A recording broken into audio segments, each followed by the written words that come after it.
essa lógica vai se inverter, porque nos últimos momentos do Yu Ichiro ele vai associar o nome do irmão dele agora sim uma coisa positiva, falando que o Muichiro era de Mugen, que significa ilimitado, e assim como na outra cena, aqui é quase como se ele tivesse reconhecido o oposto sobre si mesmo, nesse caso reconhecendo que ele sim é limitado, no caso Yugen.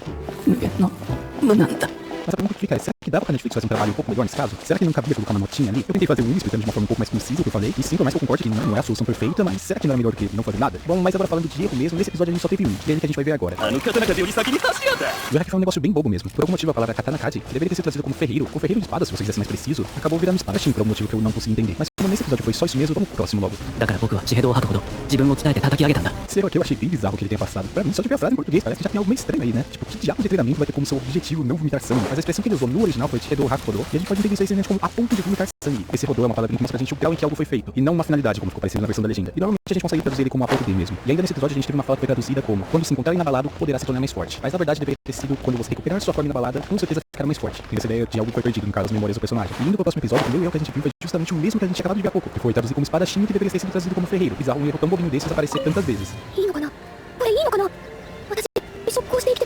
Aqui o problema foi esse conseguir. Na verdade, o que ela tá se perguntando aqui é se é certo ou não. Ela tá escondendo e abrindo mão de tantas coisas que fazem parte dela só pra conseguir se casar. O adjetivo que ela usou, esse i, literalmente significa bom. Mas aqui nessa frase a gente pode entender ele como um tudo bem. Então a tradução mais próxima do literal seria algo como será que tá tudo bem desse jeito? Mas aqui o que ela não foi nem o eu em si, na verdade. Mas sim uma coisa que ele acabou revelando pra gente. Então entender como que o tradutor podia ter errado dessa forma, eu espero que tenha uma olhadinha nas legendas em inglês. E não é que o motivo do erro tava justamente nelas. Nas legendas em inglês, a Mitsuri fala, posso fazer isso? Posso deixar isso acontecer? E o verbo que eu traduzi como posso é o can. E como esse verbo ele pode ser usado tanto pra expressar possibilidade, como capacidade, como permissão, acabou que o tradutor deve ter se confundido aqui e achar que a Mitsuri tava falando sobre a capacidade dela de manter aquela farsa. Mas não era esse o caso. Eu acho que com esse fato dá pra gente afirmar com uma certa tranquilidade que toda a tradução de Kimetsu deve estar vindo do inglês. E se um anime popular igual Kimetsu atende a sua tradução vindo do inglês, eu acho muito provável que todo o resto também seja assim, o que é uma péssima notícia. Tá, mas qual exatamente é o problema da tradução vir do inglês? Tenta imaginar uma brincadeira de telefone sem fio. Acho que é bem fácil de você visualizar que quanto mais pessoas tiver, mais oportunidades de erros pequenos se acumularem e mudarem completamente a mensagem a gente vai ter. E aqui é mais ou menos a mesma coisa. Alguns erros que vão acabar tendo eventualmente na tradução em inglês vão vir pra cá automaticamente. E aí isso vai se somando mais com alguns erros que podem acontecer no processo de traduzir pro português. Além de que é normal que quando você traduz de um pro outro, perca algumas nuances. E esse processo vai estar acontecendo duas vezes nos casos, o que não é muito legal. Durante o vídeo eu acho que deve ficar mais claro como essa escolha de trazer a tradução do inglês ao invés do original vai impactar negativamente o resultado final. Ainda nesse mesmo episódio a gente teve vários erros. Como nessa cena aqui que eles escreveram, cadê a coisa do verdadeiro real? Que na verdade deveria ser algo como cadê a bola que o verdadeiro tá dentro? E também na fala para um brasão de demônio. E aqui eu tenho quase certeza que foi um erro de digitação mesmo, que poderia ser traduzido como parece um brasão de demônio. E aqui eu fiquei exatamente com a mesma impressão que eu tinha ficado quando eu tava fazendo aquela análise da Crunchyroll. Que aqui não tem ninguém revisando isso. Não é possível que alguém pegou, leu essas frases uma por uma e nem cogitou que assim podia ter um erro aqui no meio. Não valia a pena conferir se o cara realmente tinha falado o verdadeiro real do original. Dois primeiros episódios que a gente viu, eles estavam em nível ok. Só que aqui as coisas desandaram de uma forma bizarra. Mas antes da gente ir pro próximo anime, eu quero falar um pouquinho sobre o apagamento que rolou na forma que os homens superiores falam. Na versão original, eles tendem a usar uma linguagem mais antiga que os outros personagens, o que faz bastante sentido quando a gente lembra que eles já estão vivos há séculos. Então, por exemplo, em um momento que um dos demônios fala Shinji Katashi, ao invés de traduzir como não consigo acreditar, talvez algo como inverossímil ficasse um pouco melhor. Mas é claro, é extremamente complicado passar esse tipo de coisa na tradução e ainda mais aqui, que a gente tá falando de uma tradução é praticamente impossível. Então meio que esse tipo de detalhe já estava condenado quando a Netflix decidiu fazer a tradução do inglês. Mas pra destacar algo de positivo pra mim, a não tava parecendo coisa de máquina, e um pouco do jeito de falar da Mitsuri foi mantido, mas foi só isso mesmo. O próximo anime que a gente vai dar uma olhada vai ser Komi-san, e aqui a gente vai começar pelo segundo episódio.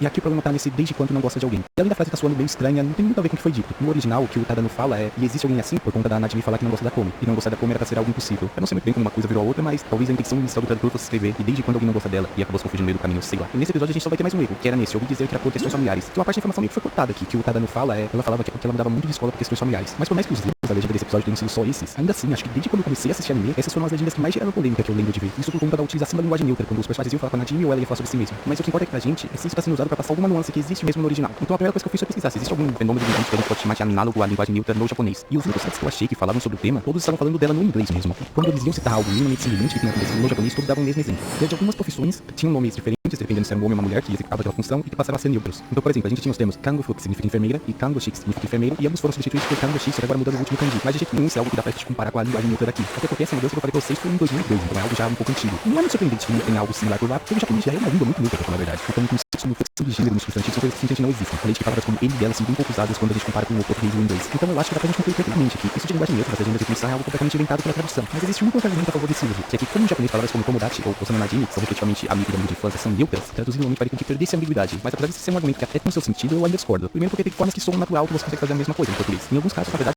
teve até uma certa forçação da legenda pra colocar uma palavra neutra lá. Tipo nesse exemplo que ficou porque não quis ser amigo dela, no original é simplesmente porque você recusou. Na versão em inglês também não tem nenhuma palavra que é traduzida como amigo. Eu acho que ela pode ter essa habilidade de duas formas, que é primeiro escrever de uma forma neutra só que com uma linguagem natural, igual nessa última frase que ficou porque você recusou, e quando isso não fosse possível, era Nike, uma coisa feminina. Que coloca o personagem alterna, dependendo da conveniência falando que é como uma mulher. E o motivo de eu achar essa solução melhor, que simplesmente usar o pronome neutro, é que quando você coloca esse tipo de linguagem que é específica de um grupo, meio que você coloca uma nuance a mais do personagem. Nesse caso, você acaba fazendo ele só igual um limitante. E no caso do Najimi, isso é algo que não tem nada a ver, então eu não acho que fica muito legal. Mas assim, esse detalhe tá longe de ser o maior problema da legenda de Komi-san. O maior problema é que uma parte considerável do texto que aparece na tela não é traduzida. Se você assistiu o anime, você deve lembrar que em diversos momentos aparecem alguns nomes de texto, onomatopeia onomatopeias e, é claro, as próprias falas da comissão, já que por conta da ansiedade social ela não consegue falar e utiliza um caderninho. E esse tipo de coisa precisava de uma atenção especial para que ele ficasse decente na legenda. E a forma que eles adaptaram isso foi basicamente o seguinte: se não tivesse ninguém falando na cena, aí eles traduziam e colocavam um caps lock no lugar que a legenda normalmente aparece. Mas se tivesse alguém falando ao mesmo tempo, já era. O que tá escrito nesses balãozinhos ia ser completamente ignorado. Ou essa cena da comendando que aparece aí no fundo, que a personagem fala tá legendado e os balãozinhos dessa cena que estão aí para dar o contraste entre a visão idealizada que ela tem e a realidade são simplesmente ignorados. E a gente também tem algumas vezes que o personagem tá falando, aí quando a legenda só aparece bem rapidinho o que tá escrito no balão, mas aí muitas vezes você vai ter que voltar pra depois pausar se você quiser ler. E ainda tem algumas vezes que eles até legendam, mas a tentativa de resumir isso acaba mudando completamente o que estava escrito. Como nesse, que na legenda aparece todos perderam com esse bloco gigante de texto. E eu sei que muita gente tem a noção de que o japonês é uma língua super complicada e tal, mas não, você não precisa escrever tudo isso pra escrever todos perderam em japonês. O que tá escrito aqui, na verdade, é depois de todos terem que fazer biquinho, eles imploraram por mais uma tentativa. E se essa frase parece meio estranha, que eles estavam jogando o jogo e a punição pra competir era ter que fazer biquinho. Aí eu acho que é importante destacar que isso aqui não foi um problema da legenda em português, tá? Tudo isso daí tá presente em todos os idiomas. E lá fora, pessoalmente, isso deu bastante reclamação, e a Netflix até chegou a lançar uma série de notas de tradutores, provavelmente ainda fazer uma espécie de compensação por isso. Sinceramente, a impressão que me passou enquanto eu assistia é que o player da Netflix é simplesmente incapaz de colocar legendas em dois lugares da tela ao mesmo tempo. E pelo que eu pesquisei, é mais ou menos isso mesmo. O que eu achei é que eles usariam legendas em XML, seria somente baseado em texto, então eles não conseguiriam colocar tipo um canto específico da tela. Mas pra mim isso só torna tudo ainda mais bizarro, porque na parte a gente tem uma empresa gigantesca pagando pela exclusividade de um anime que eles não tem a tecnologia pra legendar, ela realmente parece ser meio duvidosa, né? Nesse ponto a própria Crunchyroll acaba se saindo bem melhor, que lá pelo menos quando esse tipo de coisa ocorre, tende a ser traduzido, como nesse exemplo de Jujutsu que eu peguei. E nesse caso, como vocês podem ver, é algo bem menos relevante do que a gente tá perdendo comissão. E antes da gente seguir pros erros, episódio 3 mesmo, eu só queria mostrar pra vocês a diferença entre a versão que a gente tem na Netflix e a versão que foi substituída no Overworks. Os caras, além de traduzirem todo o texto que aparece nos balãozinhos, eles também tiveram o trabalho de traduzir todas as onomatopeias, mantendo o estilo de fonte e textura que usaram no original e ainda replicando as animações. E não, eu não acho que esse daqui deveria ser o mínimo que a Netflix teria que entregar. E tenho a noção que isso daqui foi algo além e realmente nem deu